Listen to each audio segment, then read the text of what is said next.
Tangam nara waxtaanee xew-xew réew mi situation réew mi en ce moment alors di ci dalal le président Moustapha Diakhaté président ñu ngi lay nuyu dalal ak jàmm suñu plateau. di la nuyu di nuyu ñu fi daje yëpp xam naa leen ku ne turam ak sant waaye ginnaaw tudd ko leen ma lay bàyyi loolu di nuyu waa D-Media di nuyu waa Sénégal yi xam ne ñu seetaan di ñaan yàlla am na solo également di fi dalal kii d'honorable député Zator Mbaye ñu ngi lay nuyu dalal ak jàmm suñu plateau. merci beaucoup Néné maa ngi lay fay di am mbégte ci dellu siwaat fii ci émission bu taaru bi mais nga baal ma njëkk nuyu sama président de groupe parlementaire parce que j'ai eu le privilège d'être à ses côtés bés bu mel nii daan nañ ko dund et c'était avec beaucoup de plaisir que je le retrouve vraiment donc xam naa ne waxtaan mi dina am solo lool pour askan wi. alors di fi dalal également kii di Khalifa Ababacar Diagne directeur adjoint bu UCAD ñu ngi lay nuyu bu baax a baax professeur dalal ak jàmm suñu plateau. maa ngi lay fay soxna Néné di nuyu sénégalais yi ñuy seetaan téléspectateurs yi ak ñi nga xam ne ñoom laa fas yéene bokkal waxtaan wi di préciser rek que dama wuy si en tant que psychologue conseiller et non pas en tant que directeur adjoint bu COUD. aussi ni ma gën a tàmm ci ñu ma koy wooyee mooy ñu wax ma rek Khalifa Diagne psychologue professeur bi ñu bàyyi ko ak ñoom Sanu Seck ñeneen ñi jàngale ca université. Merci. alors waaw di rappeler rek ne que tey casquette boobu nga fi toogee parce que dañoo bëgg quand même une analyse froide de la situation du pays di rappeler rek dañuy commencer par benn fait mu di suñu collègue boobu ñu arrêté woon mu nekkoon di def liggéeyam Alassane Baldé et puis relâché nañ ko sax mais di ñaawlu bu baax a baax anam yiñ ko arrêté loo xamante ne quand même journaliste bu nekk ci terrain di def liggéeyam ñu brutaliser ko arrêté ko am na sax yu wax ba ñu dem ba dóor ko mu nekk loo xamante ne méttit lu nañ ko torop métti nañu ba fu métti yam alors amoon nañ nag ay image yoo xamante ne dañ leen koy tegal bu fekkee waa régie image yooyu mën nañ ko am ñu àndandoo chers téléspectateurs seetaan ko avant de revenir sur le plateau. bu max ne ñi ils ont arrêté les gens on est juste venu rendre visite à nos proches pour savoir est-ce que fii la ñu nekk est-ce que ci commissariat bi la ñu nekk parce que ñu ngi leen jàppee Obélisque lan moo fi jar muy bu max ne ñi il vient d'interpeller un journaliste qui n'a rien fait qui était en train de faire avec son téléphone maintenant il m'a fait mal il m'a blessé je veux son matricule il faut qu'il me dise son nom et son prénom je ne bougerai pas d'ici parce que je veux porter plainte je resterai ici. J'attends qu'on me donne le nom et prénom de ce policier pour que je porte plainte contre lui.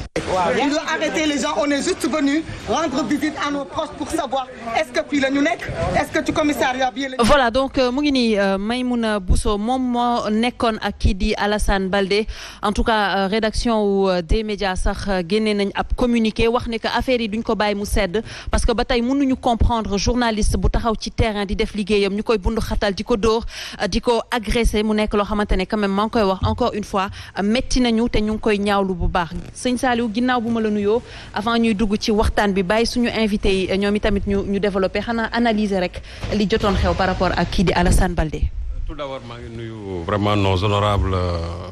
invités di nuyu aussi sunu téléspectateurs yi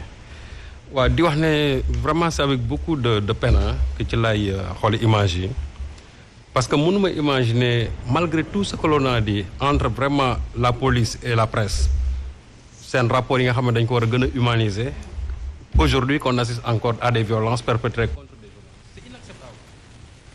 xam nga dañ doon wax chaque fois que entre les policiers en tout cas les forces de sécurité et les journalistes toujours il y a eu des mésententes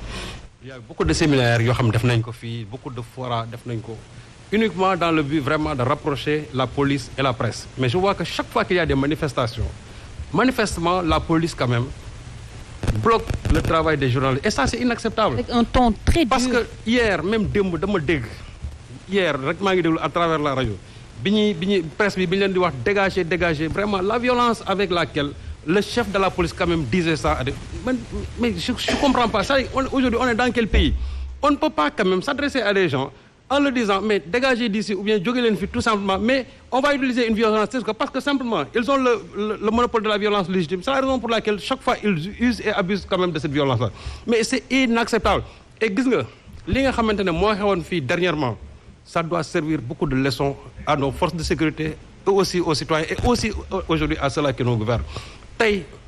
mënuñu nangu li nga xamante ne tey moo nekk ci réew mi que chaque fois que les journalistes vont sur le terrain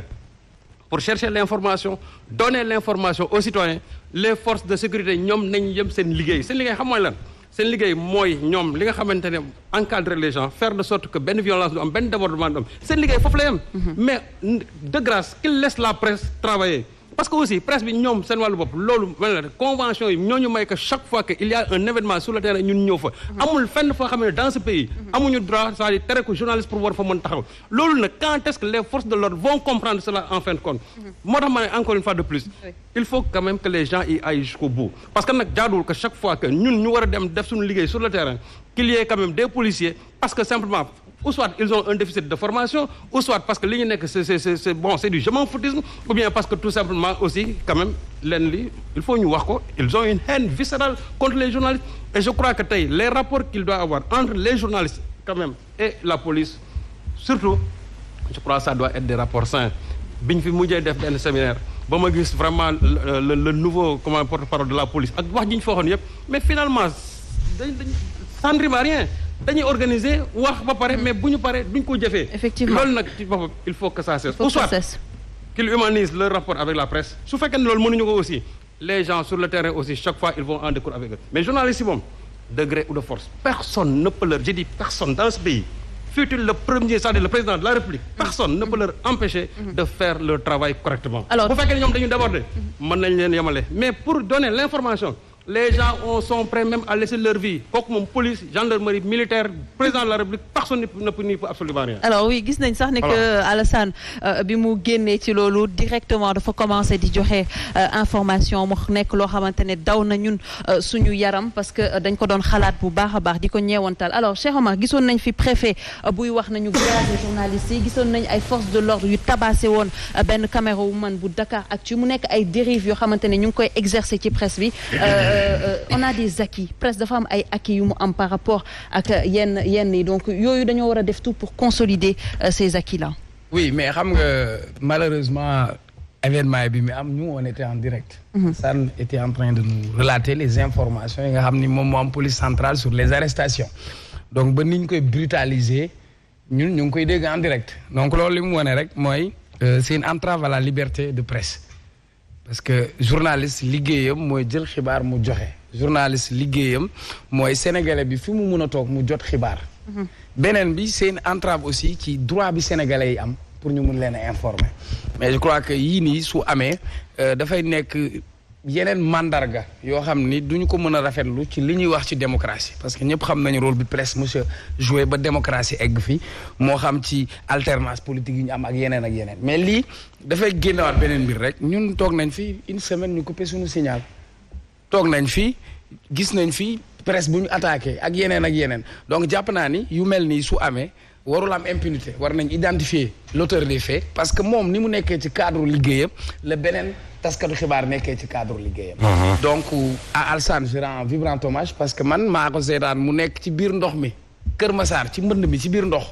parce que mu génn nekkaat ci liggéeyam ça veut dire que passion bi ñu am ak engagement bu ñu am pour joxe information la bonne information aux Sénégalais nee na nga may ma nuyu waa Pikine comme ni ma koy faral defee nuyoo ñu ma bokkal plateau bi yëpp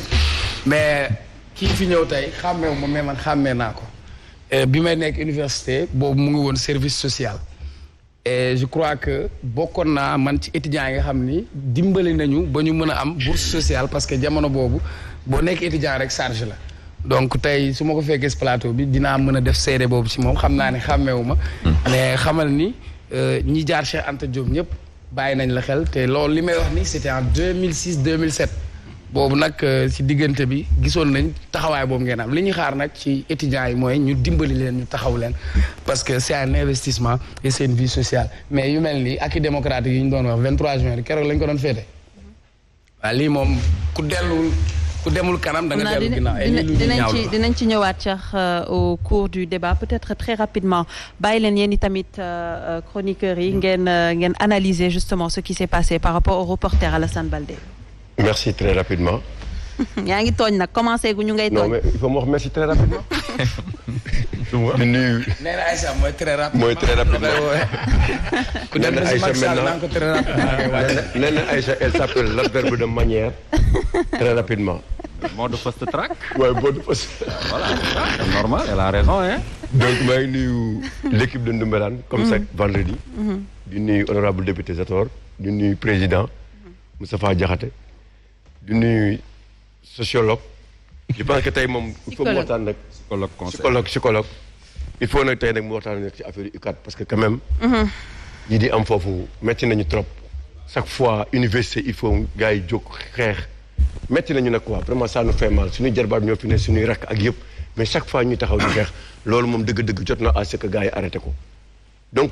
loi bi dugg na de après dinañu wax université seen taxawaay naka la war a nar a. waaw kay li fi am nag c'est du terrorisme journalistique. donc on a voté une loi sur le terrorisme. mënuma concevoir à chaque fois journalistes yi bu situation amee ñu leen di buntu xataal. di leen dóor di leen def loo xamante ni ne duñ ko def journaliste France 24 duñ ko def journaliste RFI duñ ko def journaliste CNN duñ ko def benn journaliste boo xamante ni ne c'est à l'étranger la jóge à chaque fois sénégalais lañ koy def loolu nag vraiment dañ koy ñaawlu di demander aussi suñu police dëgg-dëgg ñu humaniser seen rapport avec les journalistes liggéeyam lay def ñoom bi ñu nekkee ci mbënd mi sonn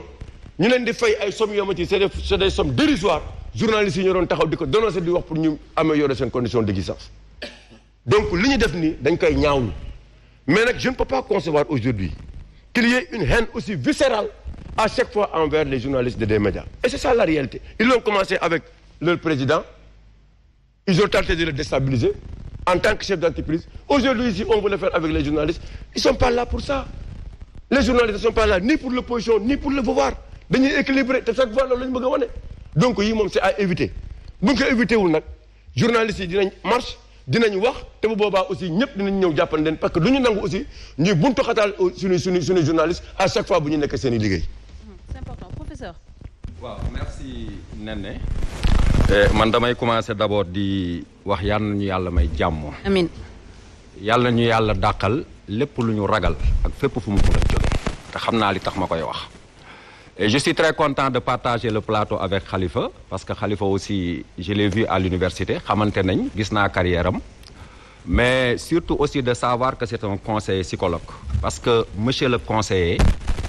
je crois que ici aujourd'hui le problème bi ñuy wax ni